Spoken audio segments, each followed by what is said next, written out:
नमस्कार. आज आपण करणार आहोत मटर पनीर. तर त्यासाठी मी इथे 4 कांदे, 4 टोमॅटो, काजू हे सर्व छान असं भाजून घेतलेलं आहे. त्यानंतर सुहाणाचा मसाला, साईच्या दुधामध्ये छान असा ग्रेव्ही त्याची करून घेतलेली आहे. त्यानंतर आपण इथं अर्धा किलो मटार, अर्धा किलो पनीर छान कापून घेतलेलं आहे आणि नंतर मी वाटून घेतलेलं आहे. त्यानंतर मसाल्यामध्ये आपल्या जिरं, मोहरी, लाल तिखट, हळद, चवीपुरतं मीठ लागणार आहे. आपण पातेल्यामध्ये 2 चमचे मोठे तेल टाकूया. तुम्हाला जर माझी रेसिपी आवडली असेल अशी पद्धत तर तुम्ही नक्की करून एक आस्वाद घ्या. कढईमध्ये पातेल्यामध्ये मी तेल टाकलं. तेल गरम झाल्यानंतर 1 चमचा मोहरी, 1 चमचा जिरं आणि 10 कढीपत्त्याची पानं टाकली.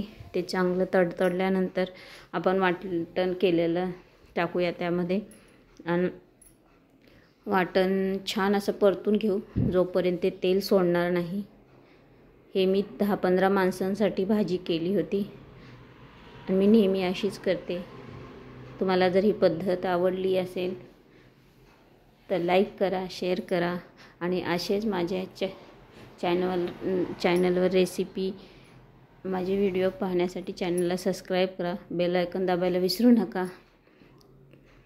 तर आता कढीपत्ता, जिरं, मोहरी छान कडलेली आहे. तर आपण त्यामध्ये वाटण टाकून घेऊ आणि वाटण छान असं परतवून घेऊ जोपर्यंत तेल सोडणार नाही.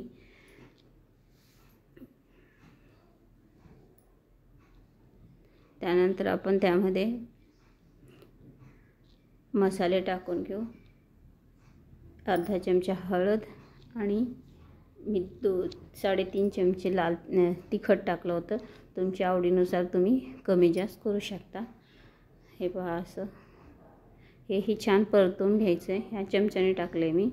त्यानंतर आपण सुहाणाचं जे दुधामध्ये आपण ग्रेव्ही करून घेतली होती मसाल्याची तेही ह्या स्टेजला टाकायचं आणि तेही छान परतवून 1-2-3 मिनटं चांगलं परतवायचं. त्यानंतर आपण त्यामध्ये पनीर आणि मटार टाकणार आहोत. तेही छान परतवून झाकून ठेवायचं. एक चांगली वाफ काढायची. त्यानंतर आपण त्यामध्ये पाणी टाकणार आहोत आपल्या गरजेनुसार आणि पाणी हे गरमच टाका आणि 10-15 मिनटं भाजी शिजवून घ्यायची. ती लगेच शिजते. त्याच्यामुळं शिजल्यानंतर आपण त्यामध्ये वरनं कोथिंबीर टाकू आणि सर्व करू. तुमच्या आवडीनुसार, तुमच्या गरजेनुसार तुम्ही पाणी टाका. चवीपुरतं मीठ टाकू आणि छान याचा आस्वाद घेऊ. माझा व्हिडिओ पाहिल्याबद्दल धन्यवाद.